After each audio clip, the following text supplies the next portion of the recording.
Guten Morgen, liebe Leute. Mich hat wieder mal das Kreativfieber gepackt. Ich hoffe, euch geht's gut. Und heute habe ich was echt Süßes gefunden. Ich habe nämlich die kleine Katze hier in meinem Schrank gesehen, die ich schon mal gemacht habe. Und im Endeffekt, sie ist wirklich super easy. Wir brauchen 3 Stiche und die lerne ich euch alle. Und es sind halt echt Stiche, die brauchst du immer mal wieder. Also ganz nebenbei, echt nützlich. Und genau, die kleine Katze kannst du eigentlich überall aufstecken. Ich habe sie jetzt hier auf so ein Granny Square Viereck gemacht. Kannst aber auch alles, was irgendwie ein bisschen süß gemacht werden soll.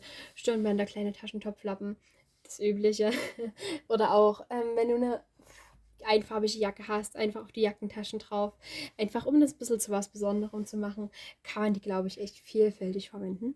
Und genau, dann würde ich euch kurz zeigen, was wir dazu brauchen. Also wir brauchen eine bisschen kleinere Nadel als beim letzten Mal. Also ich habe jetzt hier eine 3,0, aber ich meine, du kannst auch eine 3,5 nehmen, 4,0 geht auch noch klar.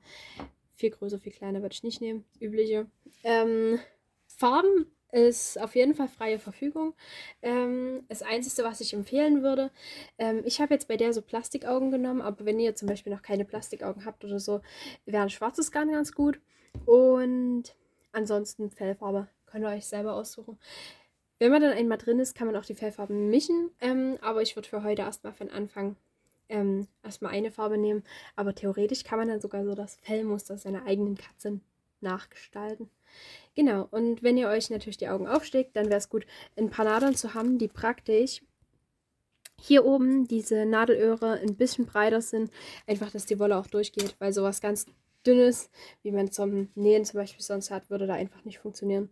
Und sehr schnell deprimierend werden, weil es einfach nicht durchgeht. Genau, und natürlich eine Schere, um diesen kleinen Fadenkram dann wieder abzuschnibbeln. Und genau, das wäre es eigentlich auch schon. So, bevor wir anfangen zu den Maschenarten, die wir nutzen werden. Also, das ganze Stück, was hier komplett ähnlich aussieht vom Muster her, das sind feste Maschen.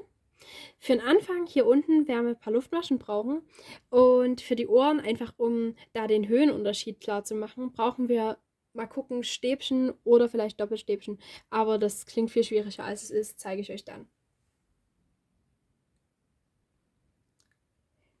Und bevor wir anfangen, nochmal ganz kurz zum Verständnis, damit auch jeder das ein bisschen nachvollziehen kann. Wir machen praktisch jetzt erstmal eine Luftmaschenkette und die wird so lang werden. So breit wird dann nicht eure Katze, ne?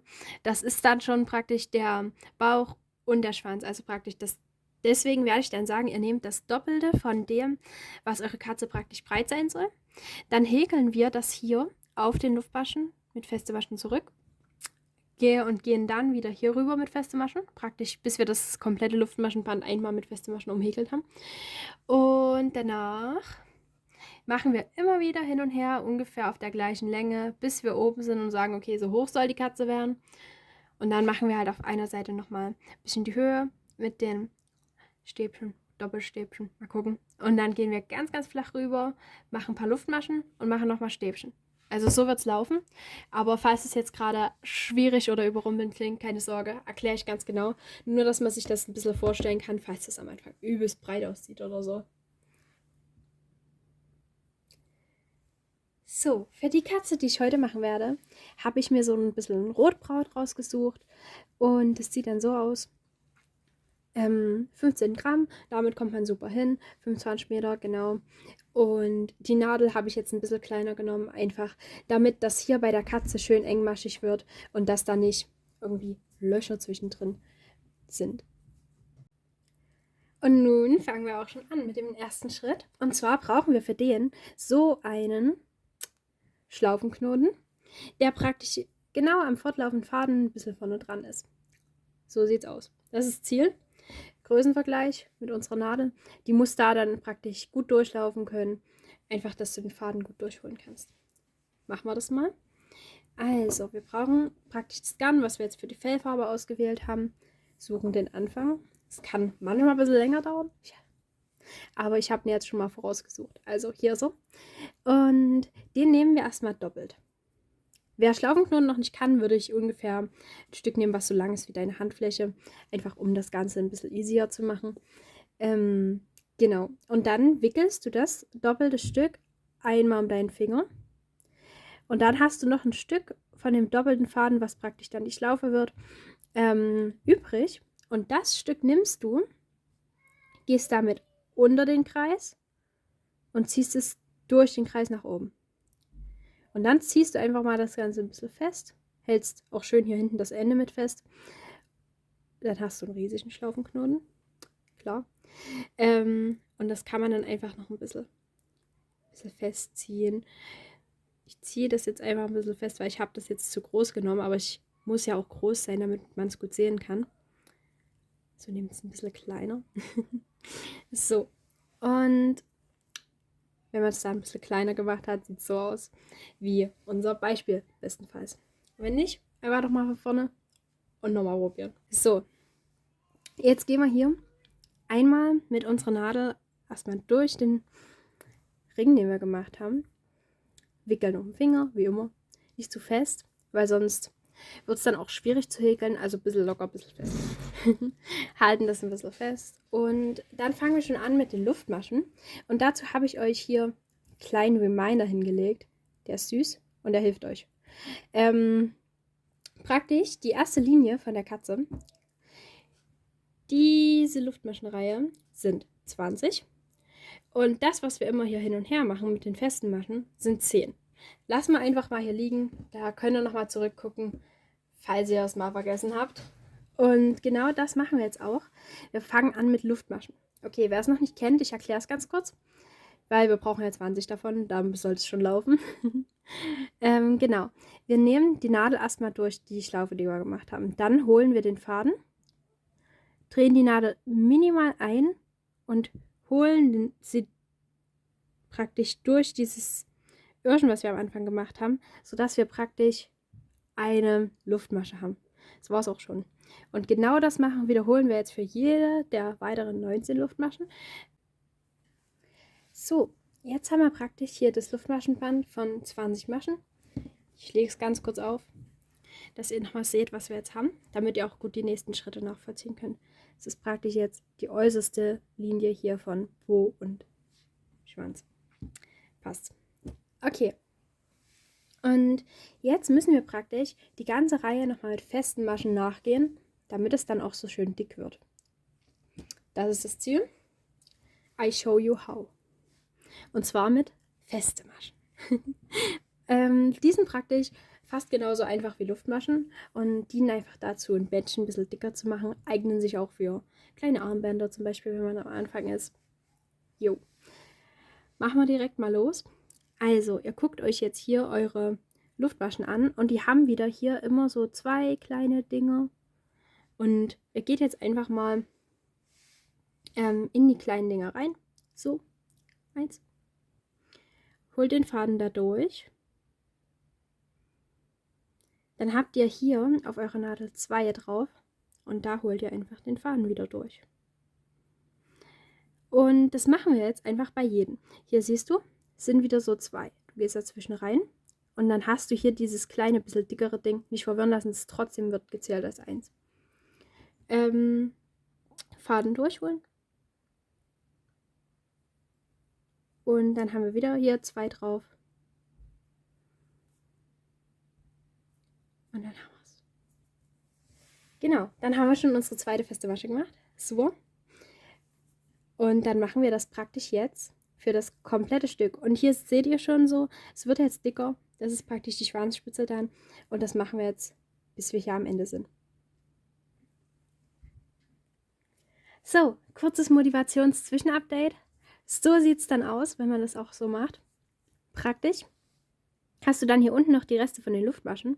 Und hier oben bilden sich dann wieder neue, solche kleine Doppeldinger, wo man dann richtig schön reinstechen kann für die nächsten Maschen. Einfach, dass ihr es schon mal gesehen habt. Wir machen jetzt noch die 20 voll und dann sehen wir uns wieder. So, da bin ich wieder. Und man sieht schon, ich habe die 20 fertig und auch das, was sich hier ein bisschen rundet, das hat hier schon Ambition, das Schwänzchen von der Katze zu werden, weil ganz glatt bleiben will das nicht. Und genauso wird es auch werden. Wir werden jetzt hier mithilfe der Anleitung unseres Menschen für die Katze die Zehen immer wieder hin und zurück häkeln. Und das Tollste daran ist, wir können dazu wieder unsere festen Maschen benutzen. Wichtig ist jetzt, wenn wir praktisch jetzt einmal hochgehen, einfach erstmal noch in das letzte Loch nicht eine feste Masche zu machen, sondern 2. Genau, und das ist wichtig, einfach, dass die Katze nach oben hin nicht dünner wird, weil sonst würde bei jeder Reihe eine Masche fehlen. Aber da schaut ihr dann später vielleicht auch besser durch. Einfach machen. Und jetzt machen wir noch eine Luftmasche, dass es ein bisschen lockerer wird. Dann drehen wir die ganze Sache um. Dann sehen wir hier. Hier ist es ein besonders dickes Bündel in einer Luftmasche drin. Und genau hast du wieder 2 drauf. Und holst da den Faden durch. Feste Maschen. Und diesmal, Vorsicht, nicht bis ganz rüber häkeln. Unser Schwänzchen, das bleibt hier unversehrt. Sondern wir machen es, wie es unser kleiner Freund uns sagt, 10 Mal. 1 haben wir schon und nach 10 Mal sehen wir uns wieder. Here we are. Die 10 sind geschafft und man sieht schon, die Seite wird ein bisschen dicker als das Schwänzchen und das ist ja genau, wie es sein soll. Weiter geht es jetzt damit, dass wir im Prinzip hier, wo wir jetzt die letzte feste Masche reingemacht haben in dieses Loch, noch eine reinmachen, wie vorhin. Dann finde ich immer, lässt sich es auch viel leichter in der nächsten Reihe häkeln, wenn man noch eine Luftmasche macht, aber das ist kein Muss.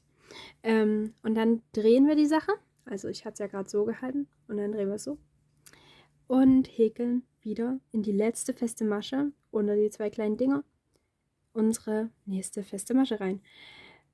Und so geht es jetzt im Prinzip jedes Mal 10 rüber, eine noch zusätzlich in die letzte feste Masche, eine Luftmasche hoch, umdrehen, so lange, bis ihr praktisch dort seid, wo ihr sagt, okay, so hoch soll meine Katze werden. Ich meine, ihr könnt ja auch eine kleine, dicke Katze machen.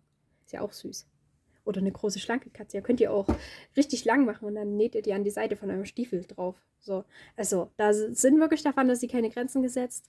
Ihr könnt das jetzt einfach so lange machen, bis ihr an dem Punkt seid, wo ihr sagt, ja, die finde ich sympathisch, die ist süß.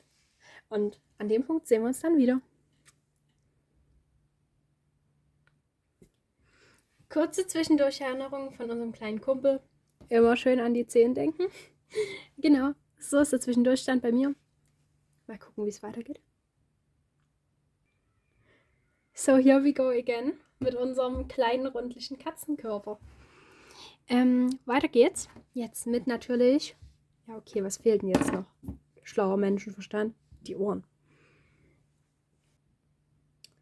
So, und ihr seht hier, um erstmal auf die gewünschte Höhe zu kommen, müssen wir natürlich erstmal hier von unserer flachen Katzenkopfebene ein bisschen hochkommen. Und dazu machen wir erstmal 4 Luftmaschen.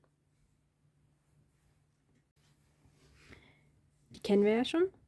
1, 2, 3, 4. Und dann seht ihr, es geht nach oben.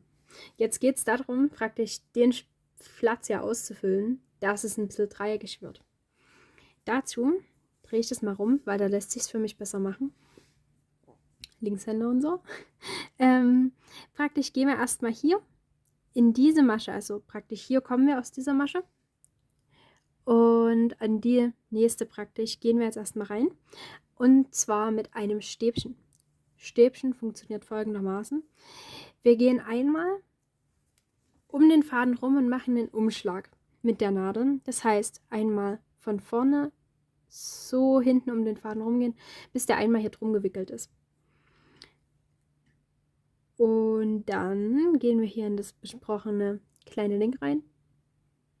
Einmal durch, sodass wir hier praktisch die kleine Masche dann drauf haben.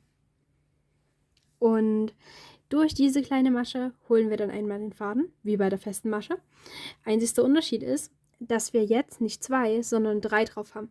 Aber wir können das praktisch so machen wie bei einer festen Masche, weil da nehmen wir ja auch erst 2 einfach durch 2 den Faden durch.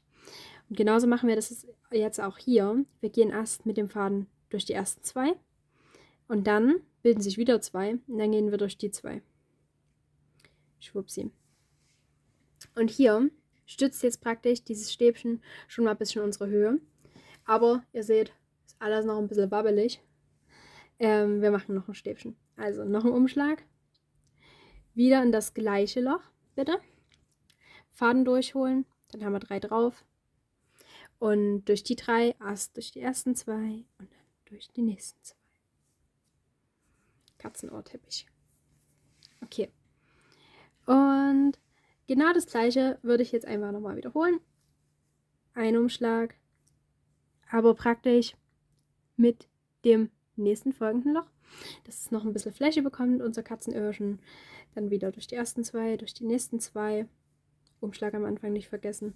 Den hatte ich jetzt schon gemacht, nicht, dass der untergeht. Genau. Und dann kommt das schon praktisch ein bisschen in die Höhe.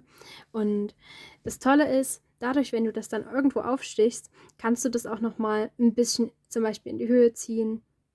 Einfach, dass es noch die gewünschte Form bekommt. So, genau. Und der nächste Schritt ist fast so magisch wie der magische Ring aus dem Microsquare-Video. Aber das könnt ihr euch gerne angucken, wenn ihr dazu mal Zeit habt. Da machen wir so ganz, ganz kleine Vierecke. Und zwar macht er jetzt unser viereckiges Katzenohr dreieckig. Pass auf. Wir gehen in die nächste Masche, die jetzt praktisch hier noch frei ist. Gehen wir einmal rein. Und holen den Faden durch.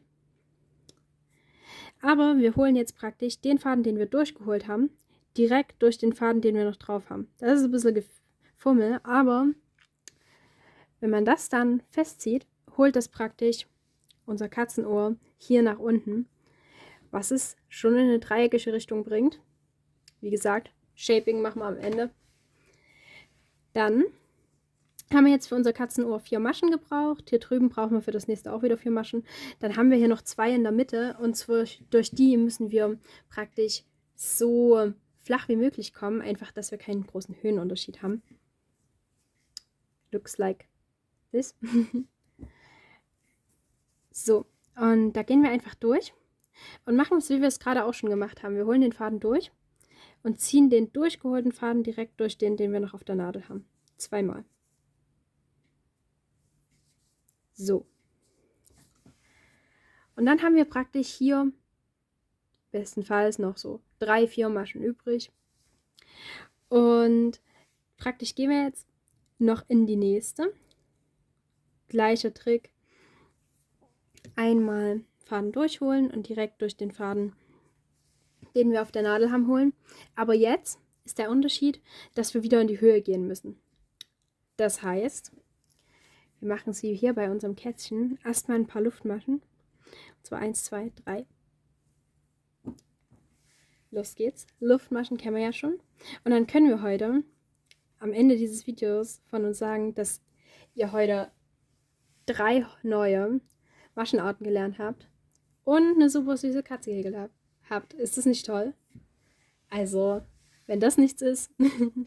So, okay. Gucken wir mal. Und jetzt haben wir hier praktisch unser kleines Bändchen, das dann in die Höhe geht.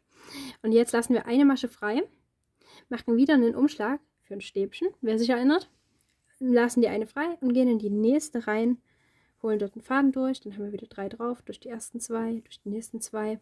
Und dann seht ihr, es geht wie gewünscht in die Höhe. Schön, ne?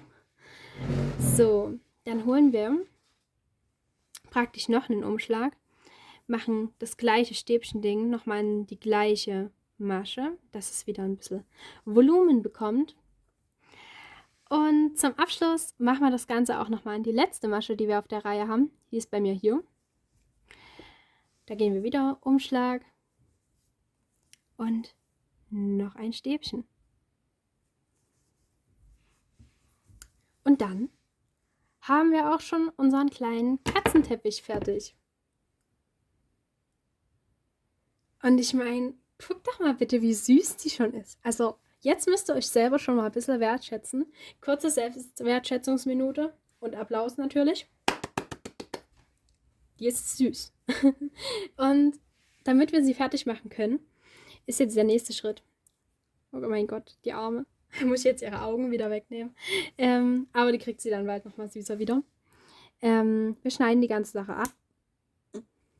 Und lassen noch ein kleines bisschen Faden. Das können wir dann verstechen.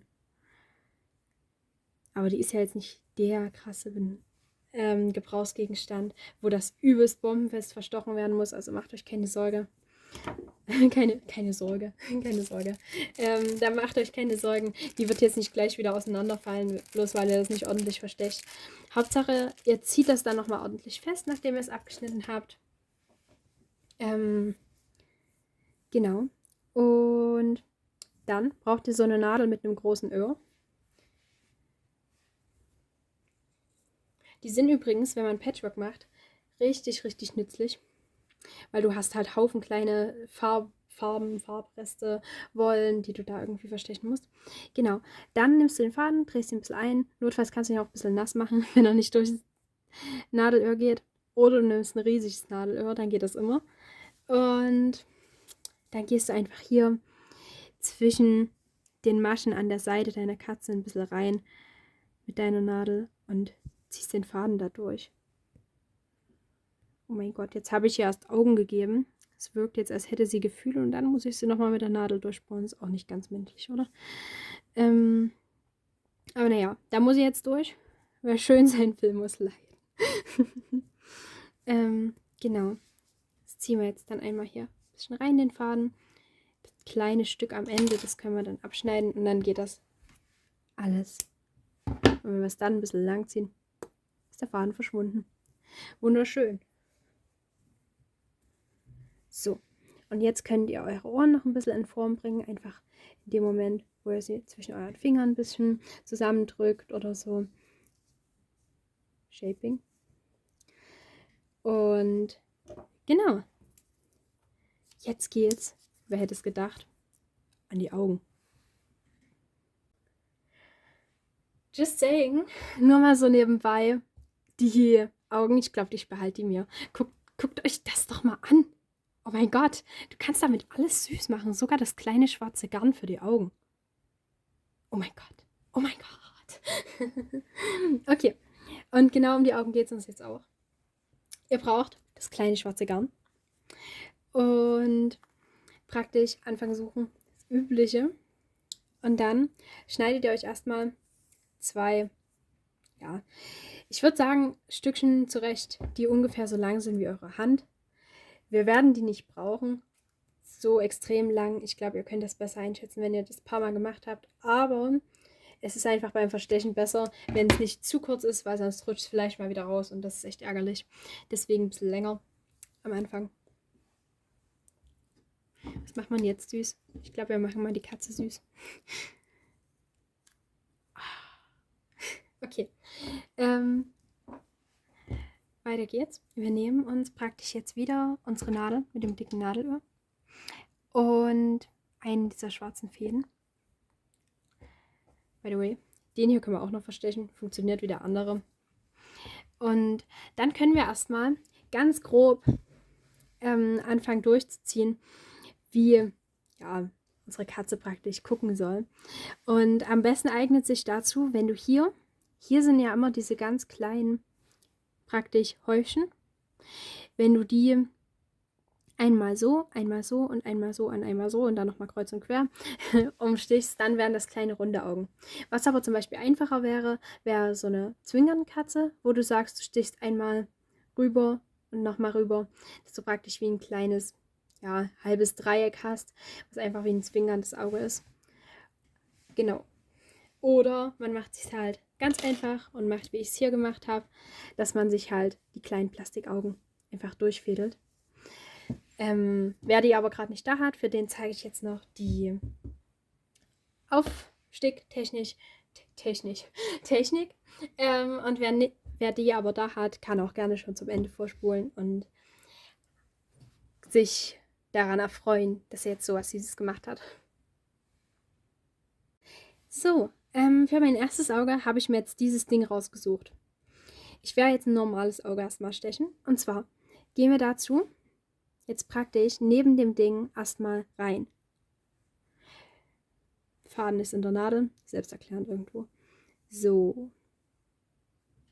Und dann kommen wir praktisch neben dem kleinen Ding, also das kleine Ding ist hier, auf der anderen Seite, also praktisch hier, kommen wir wieder hoch.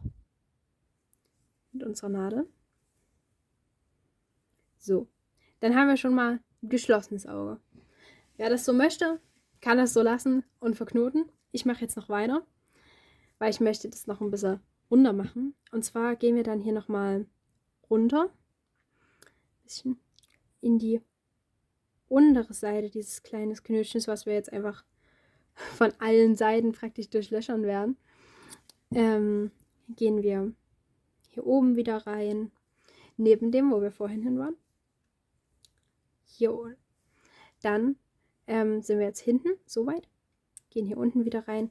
Einfach, dass wir im Prinzip jede Seite von dem kleinen Ding mal durchgestochen haben. Ich habe das jetzt ein bisschen in einer dreieckigen Form gemacht. So sieht es dann aus. Und die Katze sieht aber gerade irgendwie noch ein bisschen feindselig aus.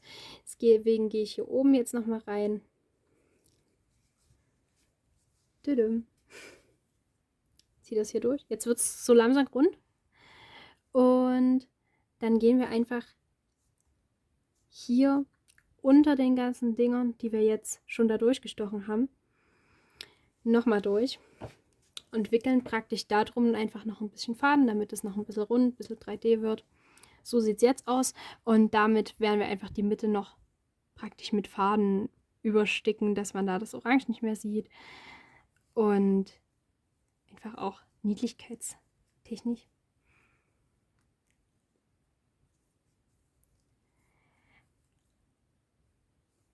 Aber es gibt da halt auch, wie gesagt, unendlich viele Möglichkeiten. Also lasst euch da nichts vorschreiben und lasst eure Fantasie freien Lauf, wenn euch was anderes einfällt. Ist es natürlich auch immer vollkommen willkommen. So, jetzt haben wir hier kleine knubbelige Augen und gehen einmal hier hinten ein bisschen unten drunter, wieder auf die Hinterseite durch. Schwupps. Und da haben wir noch ganz vom Anfang unser Anfangsstückchen und unser Stückchen von jetzt Faden. So sieht das Auge jetzt aus. Und die beiden verknoten wir dann einfach miteinander. Dann haben wir ein Auge. Genau, und wie gesagt, wer möchte, kann das gerne jetzt noch für das andere Auge machen. Und dann haben wir das Auge schön festgeknotet. Auf jeden Fall noch die beiden Fädchen hinten recht kurz abschneiden. Verstechen würde ich die jetzt nicht, weil dann sieht man die vielleicht auf der anderen Seite nochmal. Wollen wir ja nicht. Und jetzt mache ich noch das Auge für die andere Seite und dann sehen wir uns wieder. So, mein kleiner Erinnerungskumpel und ich bedanken uns sehr bei euch, dass ihr das jetzt mitgemacht habt und wir hoffen, es hat euch gefallen und es war eine coole Inspiration. Die kleinen Kätzchen machen mit ihren Schwänzchen noch ein Herzchen für euch und hoffen, ihr lasst ein Like oder ein Abo da, wäre echt nett. Und wünsche euch noch einen echt schönen Tag. Und falls ihr wissen wollt, wie diese bunte Unterlage aus den vielen kleinen Vierecken geht, schaut mal in meine anderen Videos rein. Die heißen Microsquares und sind echt easy. Und, kleiner Bonustipp, ihr kennt sogar, wenn ihr die Kätzchen gemacht habt, schon die Stiche für die Microsquares. Also ist es dann echt ein Klacks für euch. Und genau, die sind nämlich auch echt schöne Hintergründe für die Katzen, wie man hier sehen kann. Und ja, unsere süßen beiden Kätzchen sagen Miau und Tschüss und verabschieden sich. Bis zum nächsten Mal. War schön, dass ihr da wart. Ciao.